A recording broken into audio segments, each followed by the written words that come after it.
여러분 다들 몸은 좀 괜찮으십니까? 어제 저희가 이렇게 체육대회를 진짜 오랜만에 했죠.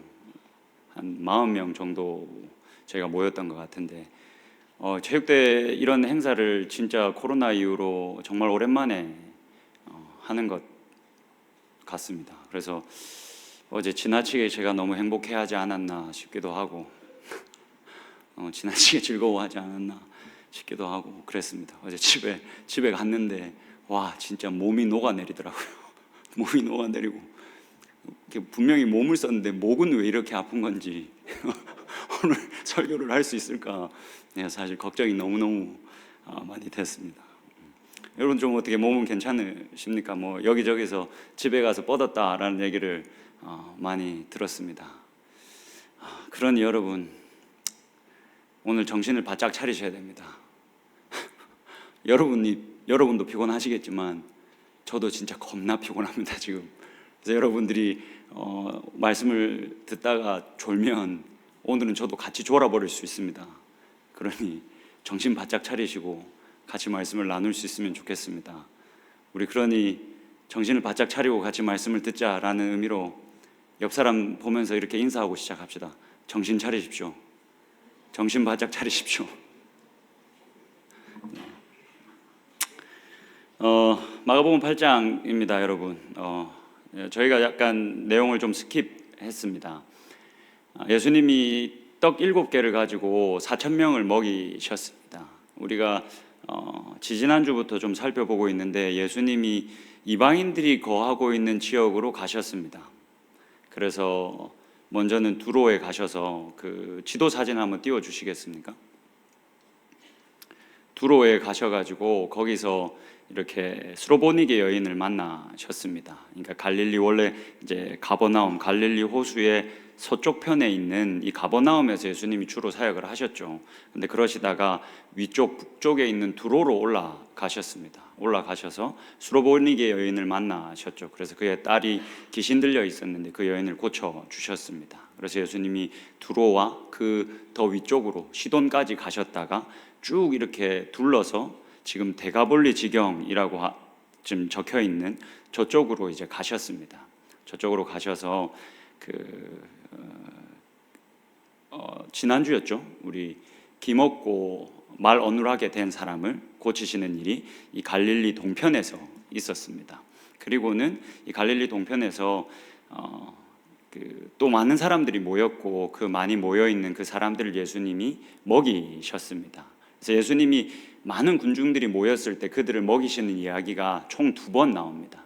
우리 마가복음 6장에서 먼저 살펴봤던 거 여러분 기억하고 계십니까? 유대인들의 지역에서 유대인들로 구성되어졌을 그 5,000명이나 되는 사람을 예수님이 먹이셨습니다. 그리고 마가복음 8장에서는 이방인들로 구성되었을 것이라고 보이는 그 4,000명의 사람들을 예수님이 먹이셨습니다. 오늘은 그 사건 이후에 이어지는 내용들을 우리가 좀 살펴볼까 합니다. 그 사건의 마지막 절인 오늘 마가복음 8장 10절의 말씀을 여러분 성경으로 한번 확인해 보시겠습니까? 마가복음 8장 10절의 말씀에 이렇게 기록이 되어져 있습니다. 곧 제자들과 함께 배에 오르사 달마누다 지방으로 가시니라. 감사합니다. 이거 부탁도 안 했는데 이렇게 띄워 주셨네요. 다시 지도 사진 한번 띄워 주시겠습니까? 지금 예수님이 갈릴리 동편에 계셨습니다. 근데 지금 배를 타고 건너오셔서 갈릴리 서쪽으로 원래 예수님이 활동을 많이 하신 그 지역으로 돌아오셨습니다. 여러분 이게 지금 너무 작아서 잘 안 보일 수도 있겠는데 이 막달라라고 합니다. 여기서는 달마누다라고 되어져 있는데 여기를 이제 막달라 혹은 마가단이라고 부르기도 합니다. 이쪽으로 이제 넘어오신 겁니다. 그러니까 유대인들이 주로 거하는 지역으로 예수님이 다시 돌아온 겁니다. 유대인들이 주로 거하는 지역이기 때문에 예수님이 넘어오시면 여러분 누가 예수님을 제일 먼저 반기고 싶어 하겠습니까? 아무래도 바리새인들이겠죠. 이 바리새인들에게 예수라는 사람은 예수라는 랍비는 뭔가 그들의 세계에서 너무 뜨거운 감자와 같은 사람이었기 때문에 아니나 다를까 이 바리새인들이 그 소문을 듣고 바로 예수님을 찾아 나옵니다. 예수님께 찾아 나오는데 오늘도 변함없이 이 바리새인들은 예수님의 대적자로 등장을 합니다. 그래서 예수님을 힐난하고 그를 시험하여 이르기를 오늘 본문에서 뭐라고 말합니까? 예수님에게 찾아 나오셔서 하늘로부터 오는 표적을 좀 보이라 라고 이야기합니다. 여러분, 예수님이 더 이상 증명할 게 뭐가 있습니까? 우리가 이제까지 마가복음을 쭉 살펴보고 있지 않습니까? 그런데 그 이야기들 속에서 예수님이 얼마나 많은 기적들을 보이셨습니까? 예수님이 놀라운 기적들을 보이셔서 어떤 일이 일어났습니까? 이 갈릴리 동편에서 많은 일들을 행하셨는데 그 일들이 너무 놀라워서 이 소문이 퍼져나갔습니다. 어디까지 퍼져나갔습니까? 갈릴리 바다 건너서 이 갈릴리 동편까지 퍼져나갔습니다. 그뿐만이 아니라 두로와 시돈, 이 갈릴리 북쪽에 위치해 있는 이방인들이 사는 지역까지도 그 소문이 퍼져나갈 정도였습니다. 여러분, 그렇다면 예수님이 더 이상 증명할 게 뭐가 있겠습니까? 근데 지금 바리새인들이 예수님을 찾아 나와서 요구하고 있는 것이 다른 것 좀 말고, 이전에 당신이 보였던 기적 말고 하늘로부터 오는 표적을 좀 보이십시오. 좀 더 신박한 거, 좀 더 강력한 거, 그래서 누구도 부인 못하는 거, 그런 표적을 좀 보이십시오. 그렇게 보이면 내가 당신을 인정하겠습니다. 우리가 당신을 인정하겠습니다. 당신이 메시아라고, 우리가 기다렸던 그 구원자라고, 당신에게는 분명한 어떤 능력이 있다고 우리가 인정할 테니까 허접한 거 말고, 당신이 보였던 그런 허접한 것 말고 좀 신박한 거, 하늘로부터 오는 표적을 좀 보여주십시오 라고 말하면서 예수님을 시험합니다. 그러니 여러분, 오늘은 우리가 많이 피곤하기 때문에 여러분 간단합니다.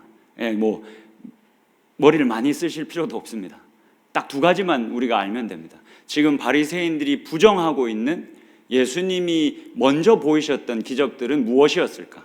이 기적들에는 어떤 의미가 담겨져 있는가? 먼저 이것을 우리가 알면 됩니다. 두 번째는 그것을 먼저 파악한 다음에, 그렇다면 이 바리새인들이 요구하고 있는 하늘에서부터 온다는 이 표적은 무엇인가? 이 두 개만 우리가 밝히면 됩니다. 이 두 개만 확실히 하면 오늘 본문에 들어가 있는 이 본문의 의미를 우리가 제대로 파악할 수 있을 겁니다. 그러니 여러분, 어렵지 않습니다. 두 가지만 하기로 합시다.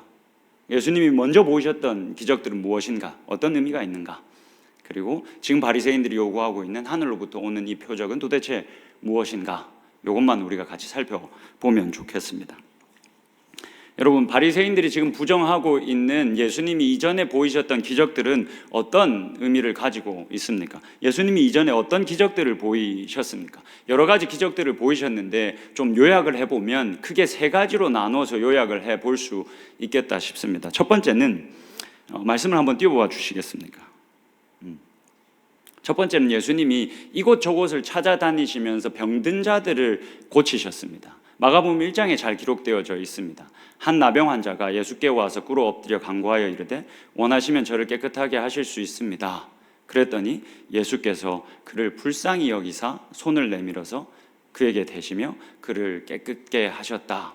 이렇게 병든 자들을 찾아다니시면서 그들을 고치셨습니다. 그리고 그들을 불쌍히 여기셨습니다. 마가복음 6장에 보면 예수님이 많은 군중들, 자기를 따라 나온 많은 사람들을 먹이시는 이야기가 기록됩니다. 34절에 이렇게 기록합니다.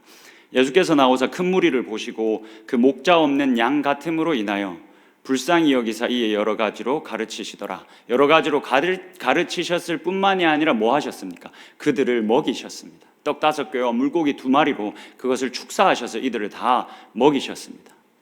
그들을 불쌍히 여기셨기 때문에 이 기적을 베푸셨습니다. 마지막입니다. 마가복음 7장에는 이방인들을 찾아가시는 예수님의 이야기가 그려집니다. 당시에 사랑받을 자격 없고 하나님의 은혜를 얻을 자격이 없다라고 여겨졌던, 개같이 여겨졌던 이 이방인들을 회복하시는 일들을 행하셨습니다. 그게 마지막 예수님의 기적입니다. 34절에 마가복음 7장 34절에 이렇게 기록합니다. 하늘을 우러러 탄식하시며 그에게 이르시되 에바다 하시니 이는 열리라는 뜻이라. 이방 지역에 있던 기가 먹고 이 말이 어눌한 사람을 고치실 때 예수님이 그를 보시면서 탄식하셨습니다. 슬퍼하셨습니다. 예수님이 이와 같은 기적을 보이셨고 예수님이 이렇게 보여주셨던 기적을 바리새인들은 부정하고 있는 겁니다. 예수님이 이전에 보이셨던 이 기적의 목적이 여러분 무엇이었습니까? 예수님이 왜 이런 일들을 하셨습니까? 첫 번째는 하나님의 나라가 이 땅 가운데 임했다라는 것을 확실히 보여주기 위함입니다. 입증하기 위함입니다. 예수님이 이 마가복음 1장 14절 15절 이 복음을 예수님의 사역을 시작하면서 예수님이 뭐라고 선포하시면서 이 사역을 시작하십니까? 때가 찼고 하나님의 나라가 여기 왔다. 하나님 나라가 실제로 이 땅 가운데 임했다라는 것을 예수님이 보여주기 위해서 이 사역들을 하셨습니다. 이 깨어진 세상 위에, 이 깨어진 세상에서 힘들게 살아가고 있는 이 영혼들을, 이 사람들을 보시며 마음 아파하시고 그들을 회복하기 위해서 이 기적들을 예수님이 베푸신 겁니다. 지금 바리새인들이 그러면 뭐라고 말하고 있는 겁니까? 이런 진부한, 이런 사랑 타령 말고, 이런 심파 같은 거 말고 좀 더 신박한 거, 좀 더 강력한 거, 그것을 우리들에게 좀 보여주십시오. 이런 사랑 타령은 좀 진부합니다. 새로운 것 좀 보여주십시오. 그러면 믿겠습니다. 라고 이야기를 하고 있는 겁니다. 여러분, 그러면 바리새인들이 구했던 하늘로부터 오는 표적, 이건 뭐였겠습니까? 좀 더 신박한 표적은 무엇을 의미하겠습니까? 아마 이 바리새인들의 마음속에는 구약에 기록되어져 있는 여호와 하나님이 가득 차 있었을 겁니다. 그리고 그들은 여호와 하나님께서 이 구약 성경에서 얼마나 놀라운 일들을 하늘에서부터만 베푸셨는가를 잘 알고 있었습니다. 누구보다도 잘 알고 있었습니다. 구약에 기록되어진 여호와 하나님께서 여러분 어떤 일을 하셨습니까? 이스라엘 백성들을 출애굽시키셨습니다. 애굽에서 나오게 하셨습니다. 광야길을 거쳐서 가나안 땅에 들어가게 하셨습니다. 그런데 그들의 불순종 때문에 그 광야의 길이 조금 길어졌습니다. 먹을 것이 다 떨어졌습니다. 사람들이 너무 배고팠습니다. 거반 이 배고파 죽게 되었습니다. 하나님께서 어떠한 일을 행하셨습니까? 하늘에서부터 만나와 메추라기를 내리셔서 그들을 먹이시고 입히셨습니다. 엘리야 선지자의 때의 일입니다. 이때 이스라엘 백성들이 바알과 아세라 그리고 하나님을 자신들의 입맛에 따라 선택하며 섬기고 살 때였습니다. 그래서 엘리야 선지자가 이 이스라엘 백성들에게 누가 진짜 신인지, 어떤 분이 정말 살아있고 능력이 있는 분이신지를 명확히 보여주고 싶어 했습니다. 그래서 바알과 아세라를 섬기는 선지자들과 엘리야가 전문 용어로, 고급 용어로 맞짱을 뜹니다. 맞짱을 떠서 어떻게 합니까? 제단 위에 이 송아지를 올려놓고 어느 신이 응답하시는가 보자라고 이야기합니다. 그랬더니 여호와 하나님께서 어떻게 하셨습니까? 하늘에서부터 불이 내려오게 하셨습니다. 불이 내려와서 그 송아지를 다 태워버렸습니다. 아마 바리새인들이 원하고 지금 요청하고 있는 하늘에서부터 온다는 그 표적은 이런 것이었을 겁니다. 너무 자극적이고 너무 강력해서 누구도 부인하지 못하는 그런 표적, 그런 능력, 그것을 당신이 보이시면 구약에 기록되어져 있는 하나님이 보이셨던 것처럼 이런 능력을 당신이 우리들에게 보이면 내가 믿겠습니다. 우리가 당신을 인정하겠습니다. 우리가 이제는 딴 말 하지 않겠습니다. 다른 사람들이 당신을 따르고 있는 것처럼 우리도 그렇게 당신을 따르겠습니다.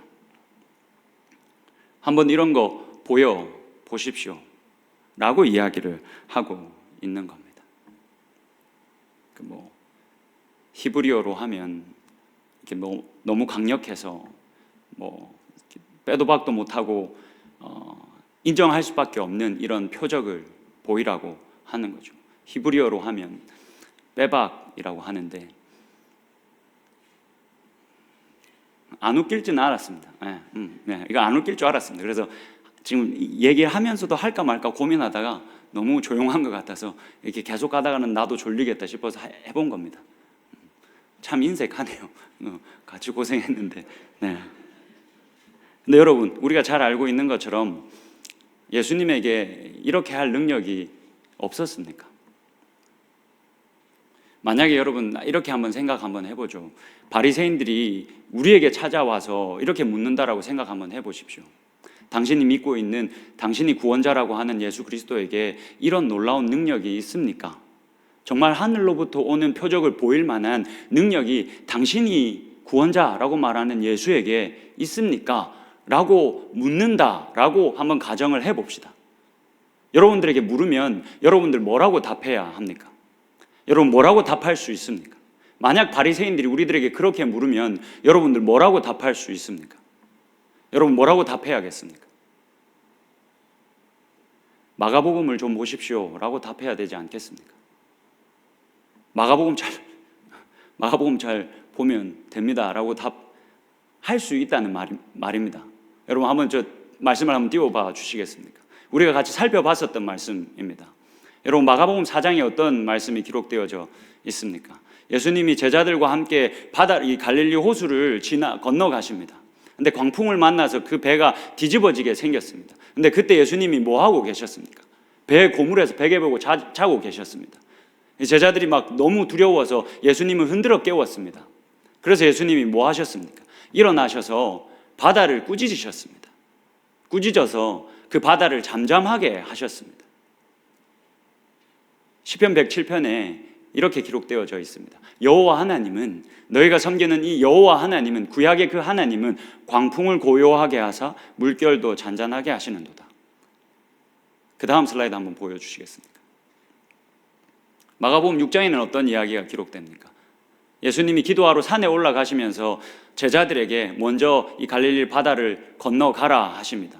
그래서 예수님은 타지 않고 제자들만 탄 배가 갈릴리 바다를 건너가고 있습니다. 그때도 광풍이 불어서 이들이 앞으로 나아가지 못하고 있었습니다. 그때 예수님께서 어떻게 하셨습니까? 무리를 걸어서 그 제자들에게 가셨습니다. 욥기 9장에 이렇게 기록되어져 있습니다. 그가 홀로 하늘을 펴시며 그 여호와 하나님께서 바다 물결을 밟으시도다.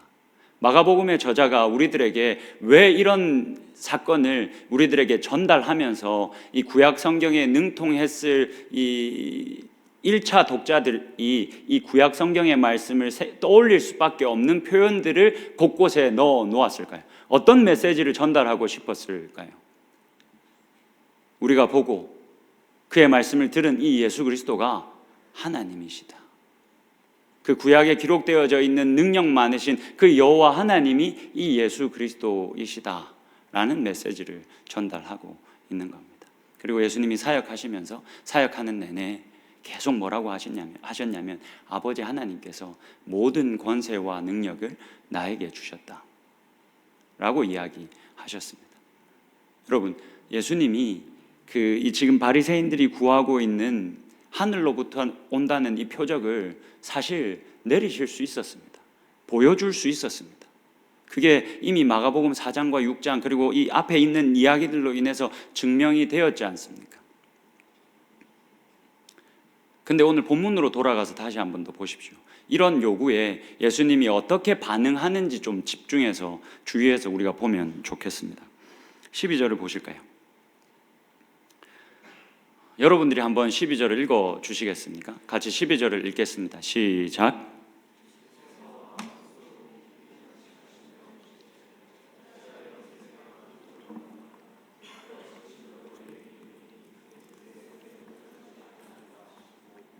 (13절을) 제가 읽겠습니다. 그들을 떠나 다시 배에 올라 건너편으로 가시니라. 이 세대에 내가 표적을 주지 않겠다. 표적을 구하고 있는 이들에게 내가 표적을 주지 않겠다 라고 하신 다음에 어떻게 하셨습니까? 배에 올라서 건너편으로 가셨습니다. 여러분, 우리가 설교를 시작하면서 처음 읽었던 마가복음 8장 10절에서 뭐라고 이야기하고 있습니까? 갈릴리 동편에서 예수님께서 서편 이 달마누다 지방으로 건너오셨다. 건너오셔서 바리새인들을 만났다 라는 이야기로 오늘 이야기가 시작됐습니다. 그리고는 지금 예수님이 어떻게 하고 계십니까? 그렇게 건너온 예수님을 바리새인들이 찾아왔고 하늘로부터 오는 표적을 구하자 그 요청을 들은 예수님이 이 세대에, 이 표적을 요하는 이 세대에 표적을 보이지 않겠다 하신 다음에 다시 배를 타고 건너가 버리십니다. 이게 뭐 하시고 계신 겁니까? 자신의 의지를 확실히 표명하고 계신 겁니다. 절대로 보여주지 않겠다. 내가 너희들이 원하는 그 표적을 절대로 너희들이 원하는 대로 보여주지 않겠다 하고 아예 배를 타고 또 갈릴리 동편으로 넘어가 버리십니다. 예수님 왜 그렇게 하셨을까요? 여러분, 예수님 왜 그렇게 하셨을까요? 이들이 원하는 하늘로부터 온다는 이 표적을 보여주지 않는 것, 그 자리에서 행하지 않는 것, 여러분, 그것이 하나님의 뜻이었기 때문입니다. 여러분, 할 수 있는데 하지 않는 것이 얼마나 어려운 일인지 아십니까? 여러분, 어제 저희 팀이 빨간색 팀이었습니다. 첫 게임에 저희가 당당하게 1등을 했습니다. 두 번째, 세 번째 게임을 져줬습니다. 사실 파란색 팀을 박살 내버릴 수 있었는데 또 목사가 속한 팀이 너무 다 1등을 해버리면 어떻게 하겠습니까? 할 수 있었는데 하지 않았습니다. 고마워하십시오. 마지막 계주 보셨지 않습니까? 우리 거반 다 따라잡았습니다.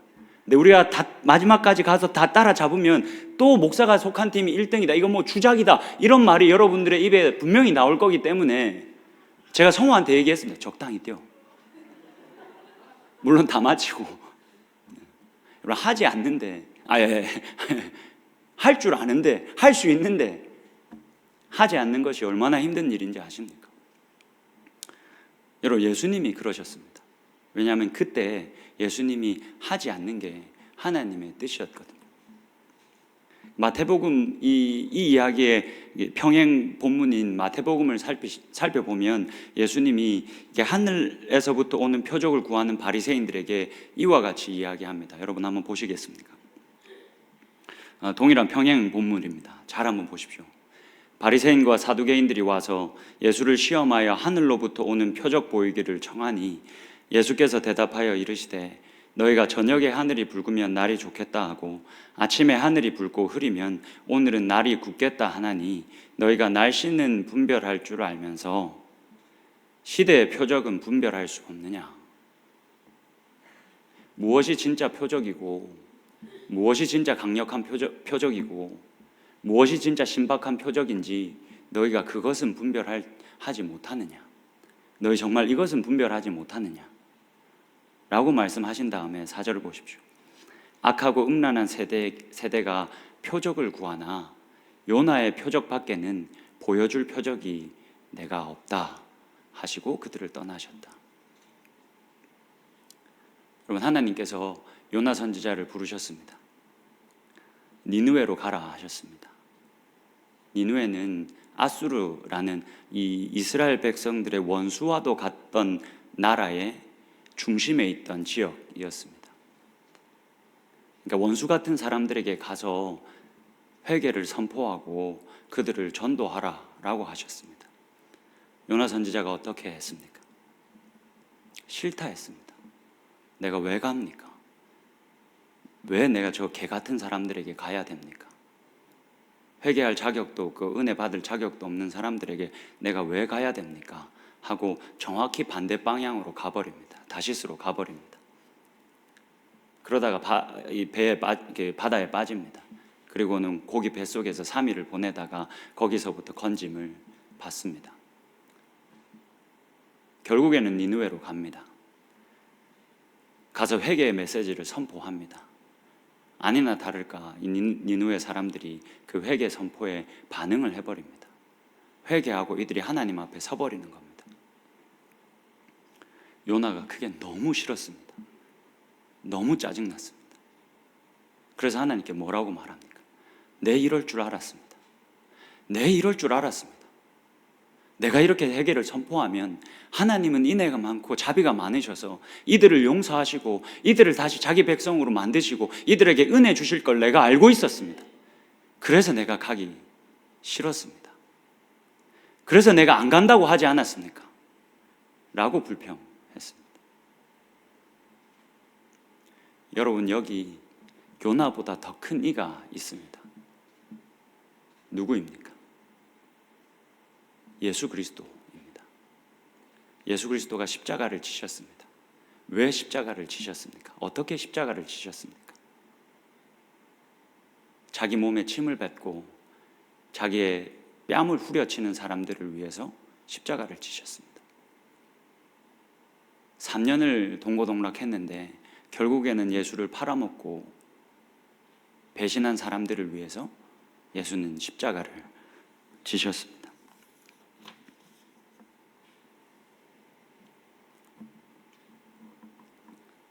예수님이 보여줄 수 있는 표적은 이 요나의 표적밖에 없었던 겁니다. 여러분, 어떤 것이 가장 큰 표적입니까?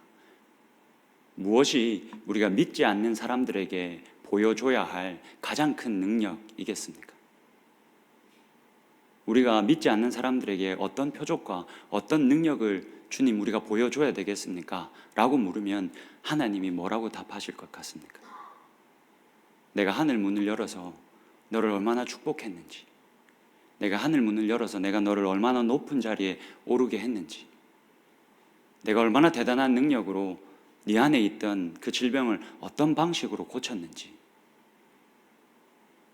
그걸 나타내 보이라 하시겠습니까? 물론 그것도 놀라운 하나님의 능력이겠죠. 근데 아마 하나님께서는 우리들에게 다른 것 말고 요나의 표적을 보이라, 사랑받을 자격 없는 자를 사랑하고 용서할 이유 없는 사람을 용서하는 그 십자가의 능력을 그들에게 보이라, 그렇게 이야기하실 겁니다. 여러분, 믿지 않는 친구들이 우리들에게 많이 물어볼 겁니다. 너 왜 교회 다니냐? 교회 가서 너 도대체 뭐 하냐? 네, 여러분, 그 모든 질문들 속에 근원적인 질문이 무엇이겠습니까? 정말 이들이 하고 싶은 질문이 무엇이겠습니까? 하나님 눈에 보이지 않는데 그 눈에 보이지 않는 하나님의 능력을 내게 한번 보여봐라.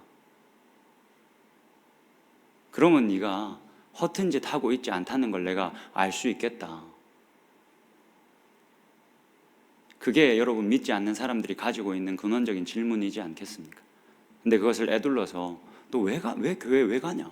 거기서 뭐 하냐? 뭐 해서 뭐 할 거냐? 라고 묻지 않습니까? 여러분, 우리가 그들에게 보여줘야 할 능력과 드러내야 할 표적이 무엇이겠습니까? 요나의 표적입니다. 내가 십자가의 그 사랑을 먼저 깨달았으니, 내가 그 십자가의 능력을 먼저 경험했으니, 사랑받을 자격 없는 자를 사랑하고 용서할 이유가 전혀 없는 사람을 용서하는 것, 그것이 우리가 그들에게 보여줄 능력이자 표적이지 않겠습니까? 여러분, 어제 우리가 함께 즐거운 시간을 보냈습니다. 사랑할 만한 이유가 있는 사람들을 사랑하는 시간을 가졌습니다. 무난해야 될 이유가 있는 형제와 자매를 무난하면서 우리가 그렇게 같이 즐거운 시간을 보냈습니다. 사실 어제 그 시간을 보내면서 몸이 안 받쳐줘서 그렇지 몸만 받쳐주면 좀 더 하자 하고 싶었습니다. 왕피구 이거 할만하고 너무 안타깝게 져서 사실 한 게임 더 하자고 하면 우리 이길 수 있다고 말하고 싶었는데 계속 끝내버려서 너무 짜증났습니다. 저기 얼음땡 축구 사실 너무 재밌었는데 우리도 한 번 더 하고 싶었는데 졌다고 한 게임 더 안 시켜줘서 너무 짜증났습니다. 사랑할 만한 자격이 되는 사람들과 함께 시간을 보내는 거 여러분 너무 얼마나 행복합니까? 사실 이거 저 진짜 너무 좋아합니다. 어제도 보셨겠지만 사실 제가 제일 행복해 하지 않았습니까? 너무 좋았습니다. 진짜 너무 행복했습니다. 근데 여러분, 우리들 안에 그것만 있으면 절대 안 됩니다. 우리들 안에 그런 기쁨만, 그런 행복만 있으면 여러분 절대 하나님이 그거 기뻐하시지 않습니다. 그리고 제가 경험한 바 그것만 있으면 하나님이 결국 그 기쁨 때문에, 그것만 있는 기쁨 때문에 그 기쁨을 깨버리십니다. 정말 그렇게 하십니다. 잔인하게도 그렇게 하십니다. 왜 그렇습니까? 믿는 자들이 해야 될 건 그냥 사랑할 만한 자격 있는 사람들과 그런 사람들과만 교제하고 놀고 그렇게 기쁜 시간을 가지는 게 아니기 때문에 그렇습니다. 우리들에게는 요나의 표적을 보이며 살아가야 할 분명한 사명이 있고 그 사명을 우리들에게 하나님께서 맡기셨기 때문입니다. 여러분, 이번 한 주는 어제 우리가 그렇게 즐겁게 행복한 시간을 보냈으니 이번 한 주는 이렇게 살아보면 어떻겠습니까? 내가 이전에 더 사랑하지 못했던 한 사람을 더 사랑하는 시간으로 가져보면 어떻겠습니까? 도저히 이 사람이 사랑이 안 돼서 너무 힘들었는데 이번 한 주만큼은 그 사람에게 요나의 표적을 보여줄 수 있는 시간으로 보낼 수 있으면 어떻겠습니까? 여러분, 오늘 제가 나눠드린 이 셀 교환 다 받으셨습니까? 그 셀 교환으로 여러분 셀 모임 하시면서 꼭 내가 사랑하지 못했던 사람, 내가 더 사랑했어야 되는데 도저히 사랑할 수 없었던 사람을 한 사람씩 정하셨으면 좋겠습니다. 그리고 그 사람에게 이번 한 주는 요나의 표적을 보여줄 수 있는 시간이면 좋겠습니다. 그리고 우리가 다시 만나는 그 다음 주가 되면 어떻게 그 사랑을 실천했는지 서로 확인해 볼 수 있는 시간이 있으면 좋겠습니다. 그리고 여러분, 우리가 금요일 날 저녁에 계속 모여서 선교적인 삶을 위한 모임을 하고 있습니다. 물론 제가 제자훈련 때문에 참여하지 못하고 있지만 여러 청년들이 모여서 함께 잘 하고 있는 것으로 합니다. 여러분, 선교적인 삶을 살아가십시오. 특별히 이번 주에 어제 하나님께서 우리들 안에 큰 기쁨을 주셨으니 이번 한 주는 우리들에게 주어진 사명을 기억하면서 그 사명을 실천하고 그렇게 선교적인 삶을 살아가면서 하나님께서 우리들을 통해서 놀라운 기적을 보이시는 것을 경험하며 나아갈 수 있는 저와 여러분이 되면 좋겠습니다. 우리 같이 찬양하면서 헌금하고 같이 기도하겠습니다.